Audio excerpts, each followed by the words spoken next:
आज बात करते हैं भारत की इलेक्ट्रॉनिक वोटिंग मशीन यानी ईवीएम की। एक ऐसी मशीन जिसकी कहानी सच में किसी सफर से कम नहीं है। तो दुनिया का सबसे बड़ा लोकतंत्र आखिर डिजिटल हुआ कैसे? देखिए, इसकी शुरुआत किसी हाईटेक लैब से नहीं हुई। नहीं, इसकी जड़ें जुड़ी हैं एक बहुत ही सीधी साधी लेकिन बड़ी जरूरी समस्या से। जरा पुराने तरीके को याद करते हैं। बैलेट पेपर वाले दिन कितने सारे वोट तो बस गलत ठप्पे की वजह से अमान्य हो जाते थे। फिर वो कागज की बर्बादी और गिनती उफ दिनों तक चलती थी। और हाँ, बूथ कैप्चरिंग का खतरा तो हमेशा बना रहता था। तो जरूरत थी एक नए सिस्टम की। ईवीएम का आइडिया इन्हीं सब परेशानियों का जवाब था। कोई अमान्य वोट नहीं, पर्यावरण के लिए बेहतर, नतीजे फटाफट और सुरक्षा भी ज्यादा। अच्छा, तो चलिए कहानी के पहले हिस्से में चलते हैं। मतदान का ये नया आइडिया, ये आया कहाँ से?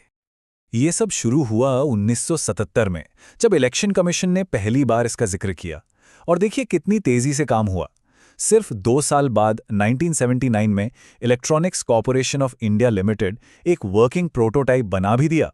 और 1980 तक तो इसे राजनीतिक दलों को दिखाया भी जाने लगा, ताकि सब एक मत हो सकें।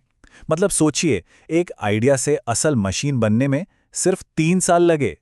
इससे पता चलता है कि बदलाव की जरूरत कितनी ज्यादा महसूस की जा रही थी। तो मशीन तो बन गई, अब बारी थी इसे आजमाने की। लेकिन यही कहानी में एक बहुत बड़ा ट्विस्ट आता है। एक शुरुआती ट्रायल और फिर एक जोर का झटका। साल था 1982। जगह थी केरला का परावूर। पहली बार एक उपचुनाव में ईवीएम का इस्तेमाल हुआ। 50 पोलिंग स्टेशनों पर सब कुछ बढ़िया रहा। ऐसा लगा कि बस भविष्य आ गया है, एक बड़ी कामयाबी हाथ लगी है।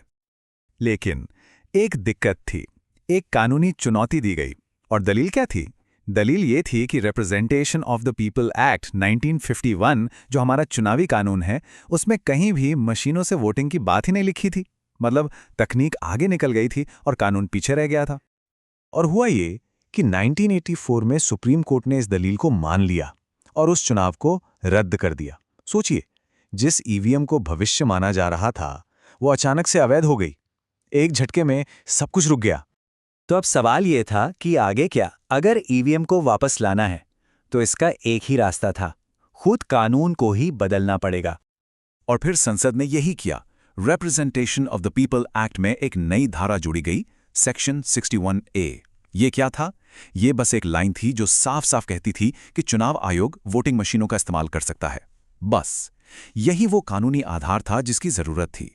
एक छोटा सा बदलाव, लेकिन बहुत बड़ा कदम। ये काम भी सिलसिलेवार ढंग से हुआ। देखिए, 1988 में संसद ने कानून में संशोधन किया।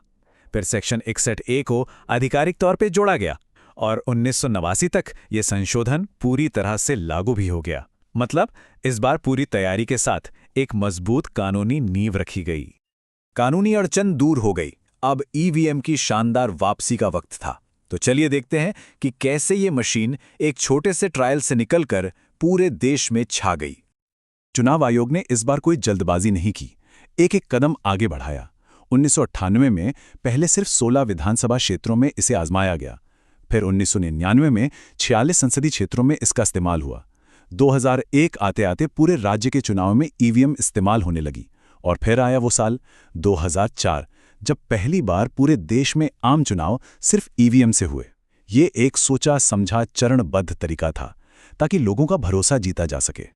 और 2004 के उस चुनाव का पैमाना देखिए, करीब करीब 10 लाख ईवीएम मशीनें लगाई गईं। ये वो पल था जब ईवीएम बस एक विकल्प नहीं रही, बल्कि भारत में चुनाव कराने का स्टैंडर्ड तरीका बन गई। तो ईवीएम तो आ गई, सब ठीक चल रहा था। लेकिन कहानी यहां खत्म नहीं हुई। अब एक नया सवाल सामने आया। इस भरोसेमंद सिस्टम को और ज्यादा पारदर्शी और ज्यादा भरोसेमंद कैसे बनाया जाए? और इसका जवाब बड़ा दिलचस्प था। डिजिटल दुनिया के सवालों का जवाब मिला एक एनालॉग चीज से। वो चीज थी वीवीपीएटी, यानी voter verifiable paper audit trail. सीधा सा मतलब है एक कागज की पर्ची। जब कोई वोट देता है तो एक पर्ची छपती है जिस पर दिखता है कि वोट किसे गया। ये पर्ची कुछ सेकंड के लिए दिखती है और फिर एक बॉक्स में गिर जाती है। मतलब डिजिटल वोट का एक फिजिकल सबूत। और एक बार फिर देखिए सुप्रीम कोर्ट की भूमिका कितनी अहम रही। 2013 में कोर्ट ने कहा कि ये जो पेपर ट्रेल है यह आज़ाद और निष्पक्ष चुनाव के लिए बेहद ज़रूरी है और इसे लागू किया जाना चाहिए।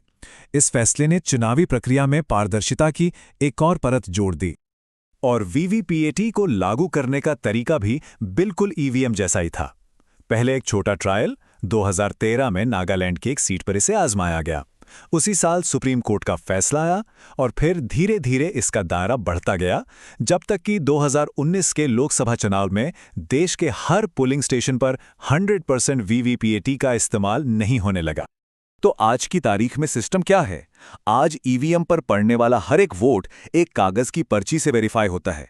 ये एक हाइब्रिड सिस्टम है जिसमें डिजिटल वोटिंग की तेजी भी है और कागज के सबूत का भरोसा भी। ये दशकों की मेहनत, तकनीकी सुधार और कानूनी बदलावों का नतीजा है। तो एक रद्द हुए चुनाव से सफर शुरू हुआ और आज ये सिस्टम दुनिया के लिए एक मिसाल बन गया है। ईवीएम की ये कहानी हमें सिखाती है कि कोई भी नई चीज सिर्फ टेक्नोलॉजी से नहीं चलती, उसे कानून का साथ चाहिए और सबसे बढ़कर जनता का भरोसा चाहिए। यह सब एक लगातार चलने वाली प्रक्रिया है। तो अब सोचने वाली बात यह है कि वोटिंग टेक्नोलॉजी का अगला पड़ाव क्या होगा।